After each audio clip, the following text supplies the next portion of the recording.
आकृति माइंड में छपी होनी चाहिए कि इनकी आकृति कैसे है। आयत पूछ लिया तो आयत की आकृति कैसी होती है, समबाहु त्रिभुज की कैसी होती है, ठीक है। घनाभ पूछ ले आपसे उसकी कैसी होती है, शंकु पूछ ले उसकी आकृति कैसी होती है। आकृति याद रहेंगी तो फॉर्मूले अपने आप याद आ जाएंगे आपको, ठीक है। तो उसकी आकृति तुम्हारे माइंड में छपी होनी चाहिए। करें स्टार्ट। देखो तो फर्स्ट क्वेश्चन है, एक समबाहु त्रिभुज का परिमाप दे दिया भाई। समबाहु त्रिभुज का परिमाप क्या होता है,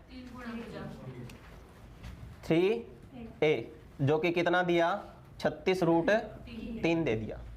ये क्या है, एक समबाहु त्रिभुज का परिमाप है। तो परिमाप को परिमाप के इक्वल में पुट करते हैं, ठीक है। ये हमारी क्या होती है, समबाहु त्रिभुज जिसकी तीनों भुजाएं क्या होती है, समान होती है। और इसका क्षेत्रफल क्या होता है, √3/4 गुणा में a² होता है, ठीक है। ये इसका क्या है, एरिया निकालने का फॉर्मूला है। तो यहां से हमको a मिल सकती है ना, ये भी परिमाप ये भी परिमाप, दोनों को इक्वल कर देंगे तो एक यूनिट कितने की आ जाएगी, 12√3 की।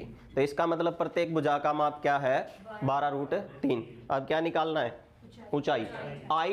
आइट कैसे निकलती है, आइट निकालने का भी फॉर्मूला लिखवाया था ना मैंने। ये जो हाइट होती है हमारी, ये कैसे निकलती है, √3/2 गुणा में a, ठीक है। ऐसे ही निकलता है ना। बस यहां से इसको a हमारे पास आ गया। अब a की वैल्यू यहां पे पुट कर देते हैं, √3/2 गुणा में 12√3, 2 छिक्का 12, और 3 और 3 कितना हो जाएगा, 3 हो जाएगा। √3 × √3 तो 6 तिया 18, ठीक है। तो हमारी हाइट कितनी हो जाएगी, 18 सेंटीमीटर। क्लियर। हमारे पास क्या था, समबाहु त्रिभुज का परिमाप। परिमाप को परिमाप के इक्वल पुट कर दिया, a की वैल्यू आ गई। अब हमको यहां से क्या निकालना है, हाइट। अब हमारे पास a है ना, तो हम या तो इसका क्षेत्रफल भी निकाल सकते हैं, हाइट भी निकाल सकते हैं। जो अंतःवृत्त की त्रिज्या दे रखी है तो उसका क्या निकाल सकते हैं हम, क्षेत्रफल भी, और परिवृत्त का क्षेत्रफल भी निकाल सकते हैं। अगर आपके पास क्या है, a है तो a होना जरूरी है आपके पास सबसे पहले, ठीक है। क्लियर। अगला क्वेश्चन देखो तो,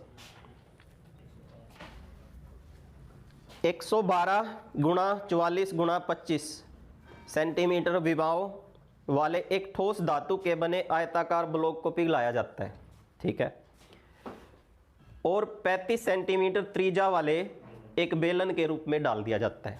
एक तो क्या दे रखा है आपको, आयताकार नहीं है, ये क्या है, घनाभकार है, ठीक है। घनाभकार है ना, क्योंकि यहाँ पे सिर्फ लंबाई और चौड़ाई नहीं है, ऊंचाई भी है आपकी, ठीक है।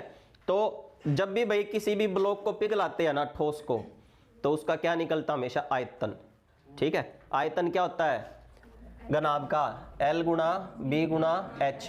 और ये जो है ना, बेलन के रूप में पिघलाना है, ठीक है। तो बेलन का आयतन क्या होता है, बेलन का πr² होता है, ठीक है।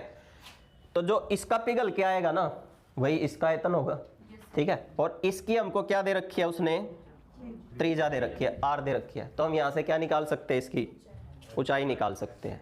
वक्र पृष्ठ का क्षेत्रफल तभी निकल सकता है जब आपके पास क्या हो, हाइट हो, ठीक है। क्योंकि वक्र पृष्ठ का क्षेत्रफल क्या होता है, 2πrh होता है, ठीक है। तो 112 × 44 × 25 बराबर है πr²। r² कितना है, 35 × 35, और गुणा में h। तो यहां से हम क्या निकाल सकते हैं, इसकी हाइट निकाल सकते हैं। देखिए इसको सोल्व कीजिए, कर देते हैं इसको सोल्व। 7 × 5 = 35, ठीक है। 22 दूनी 44, 5 से काट देंगे कितना हो जाएगा, 25, 5 सत्ते 35, 7 से इसको काट देते हैं, 7 एकम 7, 7 छीक 42। तो हाइट कितनी आ गई आपकी निकल के, 32 सेंटीमीटर। हाइट आपकी कितनी है, 32 सेंटीमीटर, ठीक है। हमने क्या किया, आयतन को आयतन के इक्वल पुट कर दिया, क्योंकि हमको एक जो घनाभकार था हमारा आकृति थी, उसको पिघला के और बेलनाकार बनाना है, ठीक है। तो उसको पिघलाएंगे तो क्या निकलेगा, उसका आयतन। आयतन आयतन के इक्वल हो गया, तो यहां से हमारी हाइट निकल के आ गई, कितनी, 32। अब वक्र पृष्ठ का क्षेत्रफल निकालना क्या होता है, 2πrh होता है, ठीक है। तो यहां से हम पुट कर देते हैं 2 गुणा में 22/7 गुणा में r कितना दे रखा है 35 और h कितना आ गया हमारा 32।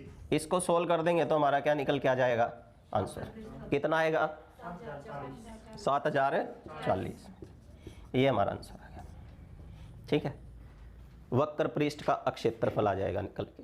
ठीक है, सिंपली आपको याद रखना है कोई भी, अब यहाँ पे आपको शंकु भी दे सकता है, बेलन भी दे सकता है, उसको अगर ठोस को पिघ लाएंगे ना तो हमेशा उसका आयतन निकलता है। ठीक है, और आयतन को आयतन के इक्वल में हमने क्या कर दिया पुट कर दिया। क्लियर? किसी को कोई डाउट है? समझ में आ रहे हैं? आगे देखो तो क्वेश्चन नेक्स्ट है, यदि एक त्रिभुज की भुजाएं 21 सेंटीमीटर 35 सेंटीमीटर और 28 सेंटीमीटर है तो इसकी अंतः त्रिज्या की माप कितनी? अंतःवृत्त की त्रिज्या है वही है, ध्यान रखना।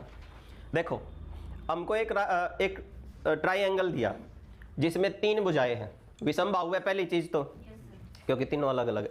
अब मैंने बताया था कि जो समकोण त्रिभुज होता है, राइट एंगल जो होता है वो भी विषमबाहु ही होता है ना, क्योंकि उसकी भी तीनों भुजाएं क्या होती है अलग अलग होती है, लेकिन उसमें एक कोण कितने डिग्री का होता है 90 डिग्री का। तो मैंने आपको ये बताया था ना कि जब भी विषमबाहु त्रिभुज आएगी हम पहले ये चेक करेंगे कि क्या ये समकोण त्रिभुज है या नहीं है। ठीक है, तो कैसे पता लगेगा? अगर मैं इन दोनों के स्क्वायर को आधार लंब और कर्ण इन दोनों के स्क्वायर को जोड़ दूं तो इसका स्क्वायर आना चाहिए। ठीक है, तो हमको पता है कि सबसे बड़ी भुजा ये होती है, इन दोनों में से हम कुछ भी मान सकते हैं। तो मैंने मान लिया कि ये 21 सेंटीमीटर है और ये कितना है 28, तो ये कितना होना चाहिए 35। 28 का स्क्वायर कितना होता है 784 और 21 का स्क्वायर 441। 5 2 12 12 25 किसका होता है? इसका मतलब जो है ये क्या है, एक राइट एंगल है, समकोण त्रिभुज है। ठीक है, समझ में आया? क्या है? एक समकोण त्रिभुज है। जोड़ा लिख सकते हो आप 28 21 और किसका जोड़ा होता है 35। ठीक है, अब ये पूछता है कि इसके अंतःवृत्त की त्रिज्या बताओ। यहाँ पे है ना हमको एक वृत्त निकालना है और उसकी त्रिज्या निकालनी है r। ठीक है, तो अंतःवृत्त की त्रिज्या निकालने का एक फॉर्मूला काम करता है हमारा a + l - k बटे में 2k। अगर हम इसको पुट कर देंगे ना तो r की वैल्यू आ जाएगी निकल के आपकी। ठीक है, एक समकोण त्रिभुज के अंतःवृत्त की त्रिज्या निकल के, जहां पे a है आपका आधार, l है आपका लंब और k है आपका कर्ण। ठीक है, तो कर देते हैं इसको पुट। कितना हो जाएगा 28 + 21 कितना हो जाएगा 49 - 35 डिवाइडेड बाई 2 14/2 कितना आ गया 7। तो 7 सेंटीमीटर आपकी क्या आ जाएगी निकल के त्रिज्या आ जाएगी r। ठीक है, 7 सेंटीमीटर। समझ में आया? अगर त्रिभुज विषमबाहु है तो सबसे पहले क्या चेक करना है कि कहीं वो समकोण त्रिभुज तो नहीं है। तो हमने क्या किया, पहले चेक कर लिया ये क्या होती है, सबसे लंबी होती है, सबसे बड़ी होती है। तो ये क्या होनी चाहिए 35 होनी चाहिए, मतलब इन दोनों का स्क्वायर किसके इक्वल होना चाहिए 35 के स्क्वायर के इक्वल होना चाहिए। आ गया था निकल के। और फिर हमको अगर ये मिल जाता है तो हमारा ये फॉर्मूला काम करता है, अंतःवृत्त की त्रिज्या निकाल देते हैं यहाँ से। कोई डाउट? पीछे चले आगे। अगला क्वेश्चन है, एक त्रिभुजाकार पार्क की भुजाएं हैं भाई 96 110 और 146 मीटर। ठीक है, तो ये भी आपका क्या विषमबाहु है, तो ये भी आपका क्या बनेगा एक राइट एंगल ही बनेगा। कैसे? जहां पे ये 146 होएगा, ये हम 110 मान लेते हैं और ये कितना मान लेते हैं 96 मान लेते हैं इसको। ठीक है, क्लियर? क्योंकि आप इसका स्क्वायर प्लस इसका स्क्वायर करोगे तो इसका स्क्वायर आएगा निकल के। ठीक है, ये क्या है एक राइट एंगल है, आप निकाल के देख सकते हो। ठीक है, अभी हमने देखा ना निकाल के, पीछे सेम ही तो है ये भी, तो आप निकाल के देख सकते हो यही आएगा। एक दिन मैंने करवाया भी था ये, शायद आपको ध्यान हो तो, जब टॉपिक चला हुआ था ना तब करवाया था मैंने एक दिन, ये बीच में से उठाया था ये क्वेश्चन और ये बताया था कि ऐसे ऐसे क्वेश्चन आया हुआ था पेपर में, है ना। इसका क्षेत्रफल उस समचतुर्भुजाकार मैदान के क्षेत्रफल के बराबर है जिसका एक विकर्ण जो है कितने डिग्री का है 60 डिग्री का। अब देखो भाई, इसका जो क्षेत्रफल होगा ना वो इसके क्षेत्रफल के बराबर है, जिसमें एक कोण कितने डिग्री का है, सॉरी एक विकर्ण कितना है 60 सेंटीमीटर। दूसरा विकर्ण निकालना है। हमको पता है कि समचतुर्भुज का क्षेत्रफल क्या होता है 1/2 गुणा में d1 गुणा में d2, यही होता है। तो पहले हमको इसका क्षेत्रफल निकालना पड़ेगा। इसका क्षेत्रफल किसके क्षेत्रफल के बराबर है, इसके क्षेत्रफल के बराबर है। और अगर ये समकोण त्रिभुज है तो इसका क्षेत्रफल हमको पता है क्या होता है 1/2 गुणा में आधार गुणा में ऊंचाई, बराबर है किसके 1/2 गुणा में d1 तो दे दिया आपको 60, क्या निकालना है d2। ठीक है, अक्षेत्रफल अक्षेत्रफल दोनों क्या हो जाएंगे, इक्वल हो जाएंगे। ठीक है, इसका जो क्षेत्रफल है इसके क्षेत्रफल के बराबर है। ठीक है, इसका क्षेत्रफल क्या होता है 1/2 आधार गुणा ऊंचाई। ठीक है, आधार भी है ऊंचाई भी है, हमने पुट कर दिया। और इसका क्षेत्रफल क्या होता है 1/2 गुणा में d1 गुणा में d2। d1 हमारे पास है, d2 हमको निकालना, उसको ऐसे क्या ऐसे पुट कर दिया। देखो 1/2 से 1/2 कैंसल, 1 0 से 1 0, 16 6 96, 16 एकम 16, 16 एकम 16 और 1 17, कितना आ जाएगा 176 सेंटीमीटर। तो जो ये बड़ा है ना इसकी वैल्यू कितनी है 176 सेंटीमीटर। ठीक है, क्लियर, समझ में आया, आ रही है ना समझ में, किसी को कोई डाउट तो नहीं है। चले आगे, आगे देखो तो आगे देखो भाई, 14 सेंटीमीटर ऊंचाई वाले एक लंबवृत्तीय बेलन का वक्र पृष्ठ का क्षेत्रफल दे दिया, कितना 176। एक भाई बेलन है और इसकी जो हाइट है ना वो कितनी है 14 सेंटीमीटर, ये आर है भाई। और वक्र पृष्ठ का क्षेत्रफल क्या होता है 2 पाई आर, जो कि कितने के बराबर दे दिया 176 के। ये भी वक्र पृष्ठ 2 पाई आर एच, ये भी वक्र पृष्ठ, ये भी वक्र पृष्ठ। तो 22/7 गुणा में 2 गुणा में आर हमको निकालना है, एच हमको दे रखा है, बराबर है किसके 176 के। ठीक है, हम यहां से क्या निकाल सकते हैं आर। आर हमारे पास होगी ना तभी हम कुछ भी निकाल सकते हैं इसका, तो आर होना जरूरी है हमारे लिए। तो पहले हम क्या निकाल लेंगे, इसका आर निकाल लेंगे। तो आर कैसे निकलेगा भाई, देखिए 22 8 176, 7 दूनी 14, 2 दूनी 4 और 4 दूनी 8, तो आर का मान कितना आ गया 2। ठीक है, आर की वैल्यू क्या आ गई 2 आ गई निकल के। क्लियर, आर की वैल्यू हमको मिल गई। अब हमको क्या निकालना है आधार का क्षेत्रफल। आधार का क्षेत्रफल, सिर्फ आधार का क्षेत्रफल निकालना है। आधार मतलब ये स्क्वायर वही तो है, सर्कल ही तो है। तो सर्कल का क्षेत्रफल क्या होता है पाई आर स्क्वायर, तो पुट कर देंगे पाई आर स्क्वायर पे। ठीक है, तो पाई की वैल्यू दे रखी है गुणा में आर स्क्वायर, आर कितना है 2 गुणा में 2। ठीक है, तो ये कितना हो गया 4 और 22 चौके 88/7, ये हमारा आ जाएगा निकल के। ठीक है, बेलन का नहीं निकालना है हमको सिर्फ आधार का क्षेत्रफल निकालना है। और आधार क्या है यहाँ पे एक सर्कल है, ठीक है, वृत्त है, और वृत्त का क्षेत्रफल क्या होता है पाई आर स्क्वायर। पाई हमारे पास है आर स्क्वायर, आर कितना है 2 है, पुट कर देंगे ये आ जाएगा आपका निकल के। ठीक है, क्लियर, कोई डाउट, आगे देखो भाई, एक घनाभ के 3 संलग्न पृष्ठों के पृष्ठीय क्षेत्रफल दे दिए 5 सेंटीमीटर, 16 सेंटीमीटर और 20 सेंटीमीटर। ठीक है, एक घनाभ है, उसका संलग्न पृष्ठीय क्षेत्रफल क्या होता है, एक तो LB कितना दे दिया 5, लंबाई चौड़ाई को क्या कर दिया मल्टीप्लाई कर दिया, फिर जो है BH को मल्टीप्लाई कर दिया 16, और फिर जो है LH को मल्टीप्लाई कर दिया कितना 20। ठीक है, LB BH और LH। ठीक है, संलग्न पृष्ठों के पृष्ठीय क्षेत्रफल। अब इसने पूछ लिया घनाभ का आयतन। घनाभ का आयतन क्या होता है LBH, लंबाई गुना चौड़ाई गुना ऊंचाई। तो देखिए क्या करेंगे, यहीं से निकालेंगे, इन सभी को मल्टीप्लाई कर दो, मल्टीप्लाई कर देते हैं तो कितना हो जाएगा LB गुणा में BH गुणा में LH, जो कि किसके बराबर हो जाएगा 5 गुणा में 16 गुणा में 20 के। ठीक है,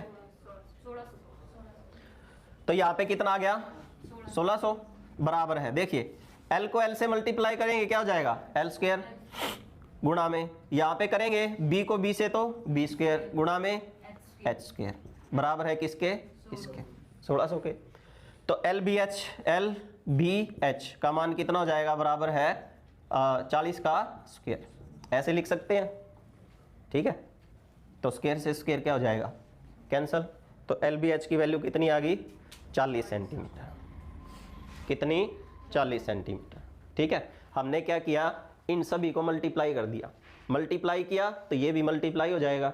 ठीक है, देखो सभी क्या हो जाएंगे, स्क्वायर बन जाएंगे, स्क्वायर बन जाएंगे तो ये एल स्क्वायर हो गया, बी स्क्वायर हो गया, एच स्क्वायर।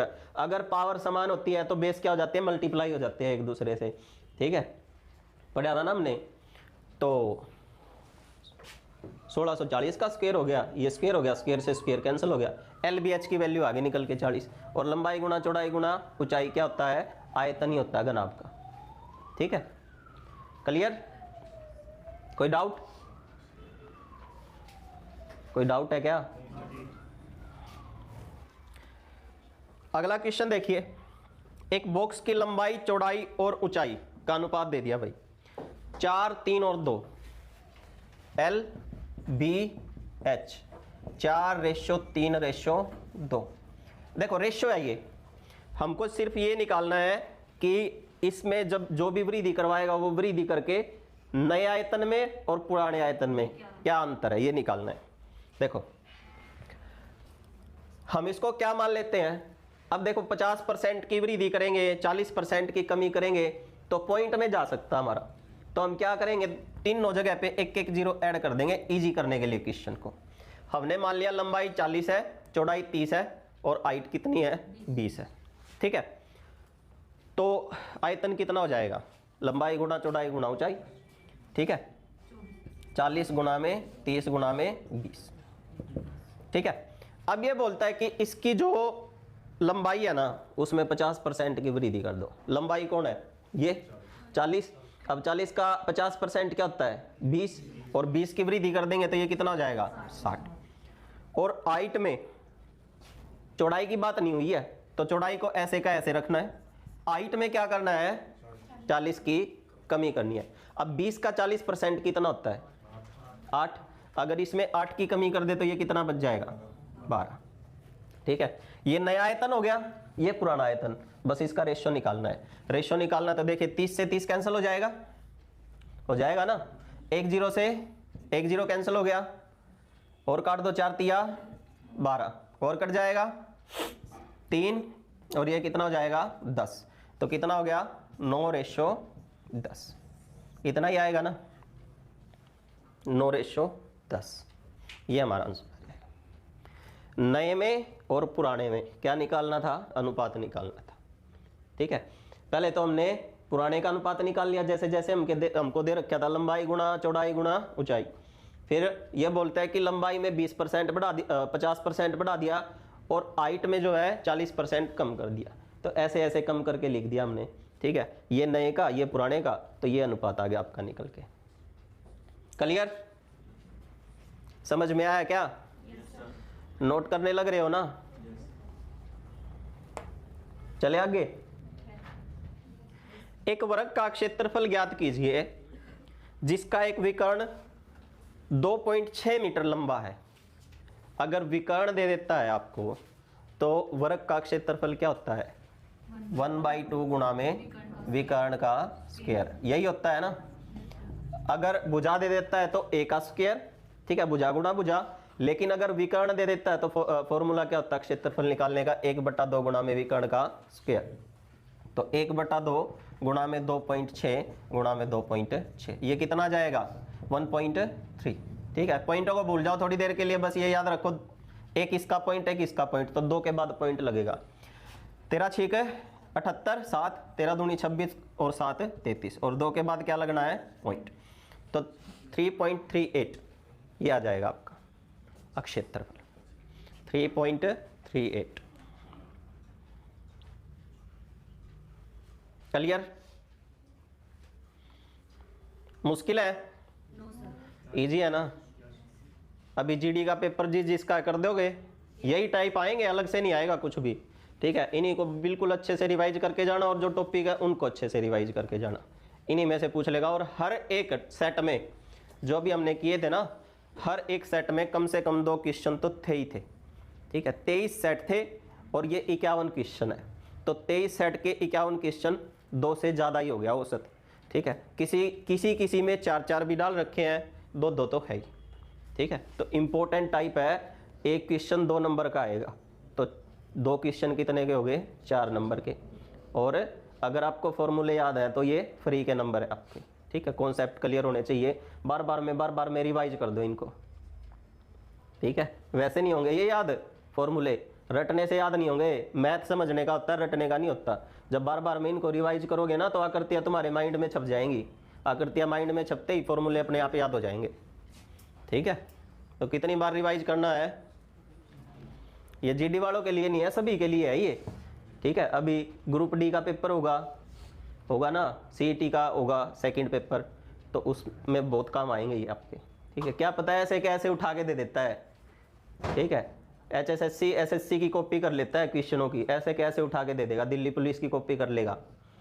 तो आपको जो है अगर अच्छे से रिवीजन होगा तो क्या पता है आधा क्वेश्चन ऐसे ही मिल जाए आपको, फ्री का नंबर हो जाए।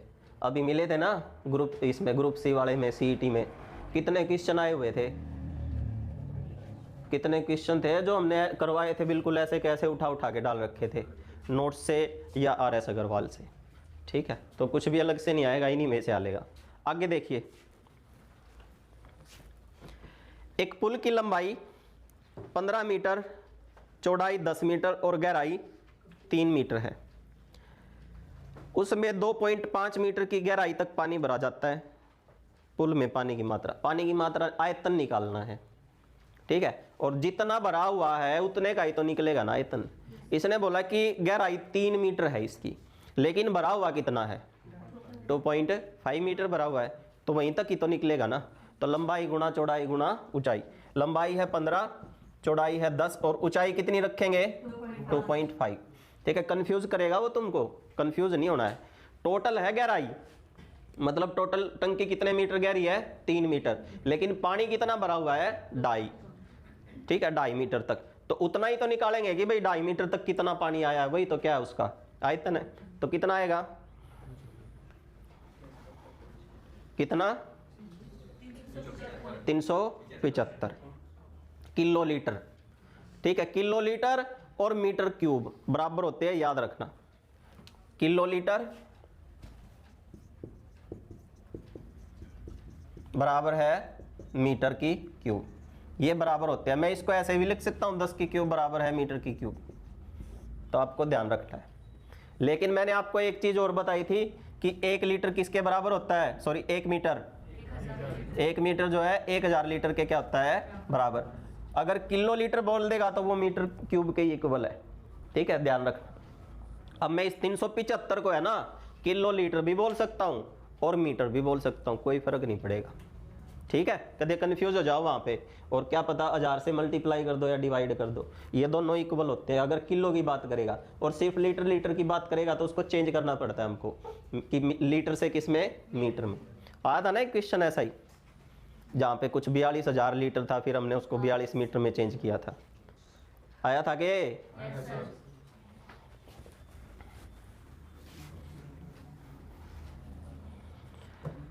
आगे देखो, यदि किसी आयत की लंबाई और चौड़ाई को 2 गुना किया जाता है तो इसका परिमाप कितने गुना हो जाएगा। आयत की, एक आयत है, इसकी लंबाई और चौड़ाई को 2, इसको भी 1 मान लिया, इसको भी 1 मान लिया। ठीक है, जब भी 2 गुना करना हो, प्रतिशत निकालना हो, ठीक है, रेशियो निकालना हो, तो हम उसको क्या करते हैं, कम से कम मान लेते हैं। अब 2 गुना ही करना है ना तो 1 मान लेते हैं। लंबाई भी 1 है, चौड़ाई भी 1 है, तो क्षेत्रफल कितना हो गया, लंबाई गुणा चौड़ाई 1 ही हो जाएगा। ये तो पुराने का क्षेत्रफल आ गया। अब ये बोलता है कि इसको 2 गुना कर दो लंबाई चौड़ाई को, ये भी 2 जाएगा, ये भी 2 जाएगा, तो नया क्षेत्रफल कितना हो जाएगा फिर, लंबाई गुणा चौड़ाई 4 हो जाएगा। परिमाप है, कोई नहीं, परिमाप है तो परिमाप देखो, 2 into L plus B, 2 into पहले 1 था, 1 प्लस 1 कितना हो गया, 2 और 2 4। अब 2 into L plus B, 2 plus 2 कितना हो जाएगा, 4, तो कितना हो जाएगा, 8 हो जाएगा। तो कितना हो गया भाई, 2 गुना। क्षेत्रफल भी पूछ सकता है, परिमाप भी पूछ सकता है, यहाँ पे परिमाप पूछा है। क्षेत्रफल शायद 4 गुना हो गया था, हो गया था ना, और परिमाप कितना गुना हो गया, 2 गुना हो गया। ठीक है, तो किसी भी आयत की लंबाई को और चौड़ाई को दुगना कर देते हैं तो परिमाप भी क्या हो जाता है, 2 गुना हो जाता है। क्लियर? 2 गुना करने के लिए बोले तो 1 मान लेना हमको, लेकिन अगर परसेंटेज में बोल देना भाई 30% बढ़ाना 20%, तो छोटी से छोटी एक ऐसी वैल्यू मानेंगे जो बढ़ाने पे या घटाने पे पॉइंट में ना जाए। ठीक है? क्लियर? अगला क्वेश्चन है, यदि 18 बाई 50 मीटर की विमाओं वाले एक आयत का क्षेत्रफल एक वर्ग के क्षेत्रफल के बराबर है। आयत का क्षेत्रफल एक वर्ग के क्षेत्रफल के बराबर है। आयत का क्षेत्रफल क्या होता है, लंबाई गुणा चौड़ाई, और वर्ग का क्षेत्रफल क्या होता है, ए स्क्वायर, बराबर है। और ये बताया इसने, ये 18 है, ये कितना है, 50 है, तो टोटल कितना आ गया भाई, 900 बराबर है ए स्क्वायर। तो ए का मान कितना आ गया, 30। ठीक है, क्योंकि 900 किसका स्क्वायर होता है, 30 का स्क्वायर होता है। क्लियर? उस वर्ग की भुजाई पूछ लिया आपसे, ए ही पूछ रखा है, तो ए कितना आ गया, 30। ठीक है, 30 सेंटीमीटर है भाई उस वर्ग की भुजा। आकृति याद है ना, वर्ग क्या होता है, जिसकी चारों भुजाएं क्या होती है, समान होती है। क्षेत्रफल क्या होता है, ए स्क्वायर या 1/2 गुणा में विकर्ण का स्क्वायर। क्लियर? आगे देखो तो 15 मीटर लंबाई, 12 मीटर चौड़ाई और 5 मीटर गहराई वाले खुले टैंक का निर्माण करना भाई। 1.5 मीटर चौड़ाई वाली स्टेनलेस स्टील सीट की मदद से करना है। आवश्यक सीट की लंबाई बताइए कितनी। आवश्यक सीट की क्या निकालनी है हमको, लंबाई निकालनी है। ठीक है, 15 मीटर तो लंबाई है, 12 मीटर क्या है, चौड़ाई है, और 5 मीटर क्या है, गहराई है आपकी। ठीक है, क्लियर? अब देखो, इसमें स्टेनलेस स्टील लगानी है हमको। 1.5 मीटर क्या होनी चाहिए, चौड़ी होनी चाहिए। ठीक है, तो इसमें क्या करेंगे हम, अब अगर इसने हाइट भी दी है, हाइट है ना गहराई का मतलब, तो हमको क्या करना है, वो स्टेनलेस स्टील ऐसे ही देखो, जैसे इस कमरे में लगी हुई है ना, ऐसे ही है। मान लीजिए स्टेनलेस स्टील की वही है आपकी चादर ही है, नीचे भी लगी हुई है और दीवारों पे भी लगी हुई है। तो क्या करना है, पहले तो हमको फर्श का क्षेत्रफल निकालना है, नीचे का क्षेत्रफल। कैसे निकलता है, लंबाई गुणा चौड़ाई। ठीक है, तो लंबाई गुणा चौड़ाई बराबर है कितना, 15 गुणा में 12। ठीक है, यहां से क्या जाएगा, नीचे का क्षेत्रफल। अब दीवारों का भी क्षेत्रफल चाहिए हमको, तो कमरे की चारों दीवारों का क्षेत्रफल कैसे निकलता है, 2 इंटू एल प्लस बी गुणा में एच, ऐसे ही निकलता है ना।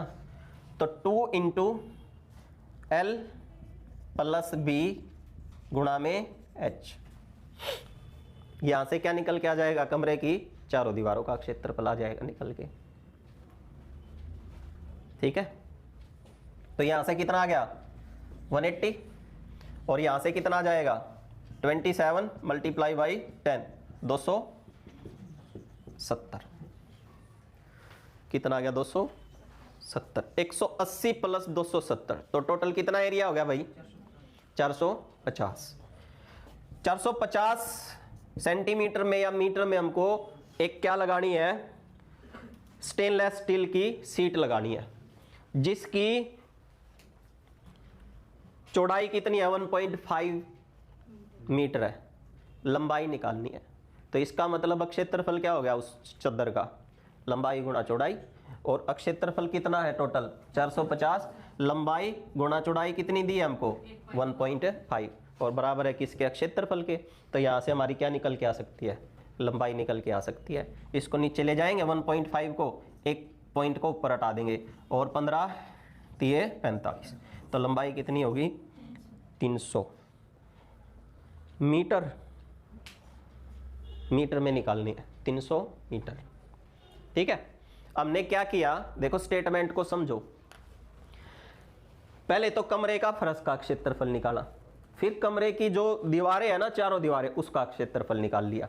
ठीक है, क्योंकि सीट नीचे भी लगनी है और दीवारों पे भी लगनी है 5 मीटर तक। ठीक है, तो कमरे का जो फर्श था उसका क्षेत्रफल तो कितना हो गया 180 वर्ग मीटर, और जो है कमरे की चारों दीवारों का क्षेत्रफल हो गया 270 वर्ग मीटर। तो टोटल कितना हो गया 450 वर्ग मीटर में क्या बिछेगी, वो सीट बिछेगी। अब उस सीट की लंबाई तो दे दी हम, चौड़ाई तो दे दी हमको 1.5 मीटर है, लंबाई निकालनी है। तो अक्षेत्रफल क्या होता है सीट का, लंबाई गुना चौड़ाई। अक्षेत्रफल दोनों इक्वल हो जाएंगे, तो यहाँ से क्या निकल के आ जाएगी, एल की लंबाई एल का मान आ जाएगा निकल के, लंबाई का मान, जो कि कितना है 300 मीटर। 300 मीटर लंबी है भाई वो सीट। क्लियर, समझ में आ रहे हैं? पीछे से दिख रहा है साहिल, आगे आ जाना दिखता हो तो।